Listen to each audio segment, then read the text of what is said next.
Hi hello friends, இன்றைக்கி வந்து soya gravy தான் பண்ணியிருக்கேன்.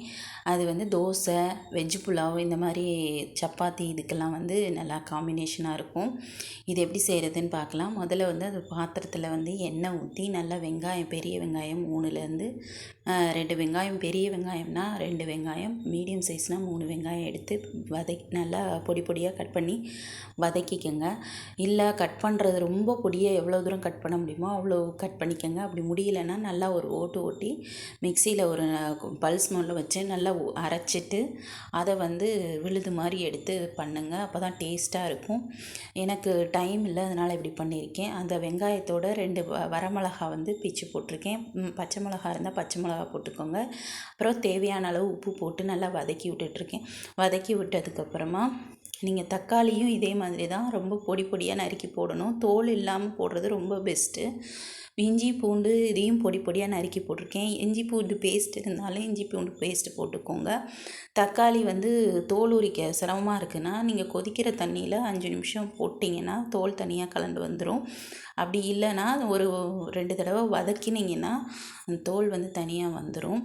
இப்போ நான் பொடி பொடியாக கட் பண்ண தக்காளியை நான் போட்டு நல்லா மிக்ஸ் பண்ணி கிளறி விட்டுகிட்டே இருங்க. கொஞ்சம் நேரத்தில் வந்து தக்காளி போட்டதுலேருந்து எண்ணெய் பிரிஞ்சு வரும். இந்த ஸ்டேஜில் வந்து மஞ்சத்தூள், மிளகாத்தூள், தனி மிளகாத்தூள் அல்லது காஷ்மீரி மிளகாத்தூள் இருந்தால் போட்டுக்குங்க. அப்புறம் மல்லித்தூள், கரம் மசாலா இது எல்லாமே ஒரு ஸ்பூன் போட்டுக்கோங்க. மஞ்சத்தூள் 1/4 டீஸ்பூன் போட்டுக்கோங்க. 1/4 டீஸ்பூன் போட்டுக்கோங்க.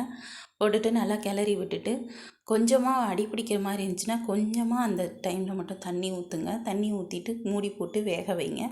கொஞ்ச நேரத்தில் வெந்துடும். அந்த ஸ்டேஜில் வந்து நான் முன்னாடியே பாலை காய்ச்சி அதில் வந்து முந்திரி ஒரு 10 முந்திரி எடுத்து ஊற வச்சுருக்கேன். இது எதுக்குன்னா ஃப்ரெஷ் க்ரீம் இல்லாதவங்க இதை சேர்த்துக்கலாம். ஃப்ரெஷ் க்ரீம் இருந்துச்சுன்னா ஃப்ரெஷ் க்ரீம் சேர்த்துக்கோங்க. இதை நல்லா அரைச்சி அந்த க்ரீம் பேஸ்ட்டை வந்து இதோட கலந்துருங்க. இது இப்படி செஞ்சால் நல்ல டேஸ்ட் வரும். ஹோட்டல் ஸ்டைலில் இருக்கும். நல்லா காரசாரமாகவும் க்ரீமியாகவும் நல்லா இருக்கும்.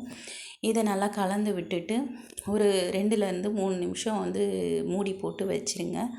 கொஞ்ச நேரம் கழித்து நம்ம வந்து இதுக்கு முன்னாடியே நான் சோயாவை வந்து பயரை உரித்து அதோட ஒரே ஒரு உருளைக்கிழங்கு மட்டும் வேக வச்சு எடுத்து வச்சுருக்கேன்.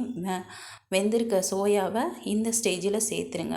அந்த முந்திரி க்ரீம் போட்டதுக்கப்புறமா இந்த ஸ்டேஜில் வந்து வேக வச்ச சோயா பீன்ஸை வந்து சேர்த்துருங்க. சேர்த்துட்டு நல்லா ஒரு 2-3 தடவை கிளறி விட்டுட்டு அடி பிடிக்காமல் பார்த்துக்கோங்க. மீடியம் ஃப்ளேம்லேயே வச்சு பண்ணுங்கள். அதுக்கப்புறமா வந்து உருளைக்கிழங்கு ஆட் பண்ணுங்கள். உருளைக்கிழங்கும் சேர்த்தே வேக வச்சாலும் ஓகே தான். இதில் வேக வச்ச தண்ணி இருந்துச்சு, அந்த தண்ணியை வேஸ்ட் பண்ண வேணாமேன்னு அதையும் இதோடய சேர்த்துட்டேன். இதுக்கு வந்து தேவையான அளவு தண்ணி எவ்வளோனா 1லேருந்து 1.5 டம்ளர் தண்ணி ஊற்றிக்குங்க போதும். ரொம்ப தண்ணி ஊற்றினா கிரேவி பதம் இருக்காது, ஒரு மாதிரி எப்படினாலும் இது கெட்டியாயிரும். உருளைக்கிழங்கு சேர்த்துருக்கனால அதுக்கேற்ற மாதிரி எவ்வளோ தண்ணி வேணுமோ அதுக்கேற்ற மாதிரி ஆட் பண்ணுங்கள். பச்சை தண்ணி ஆட் பண்ண வேணாம், சூடான தண்ணியை ஆட் பண்ணிக்கோங்க. வச்சுக்கோங்க ரெடியாக. ஆட் பண்ணிவிட்டு இப்போ கிரேவி ரெடி ஆயிடுச்சு. கொத்தமல்லி தழையை தூவி இறக்கி வச்சு சாப்பிட்லாம். இதுக்கு கஸ்தூரி மேத்தி போட்டாலும் நல்லாயிருக்கும். செஞ்சு சாப்பிட்டு பாருங்கள்.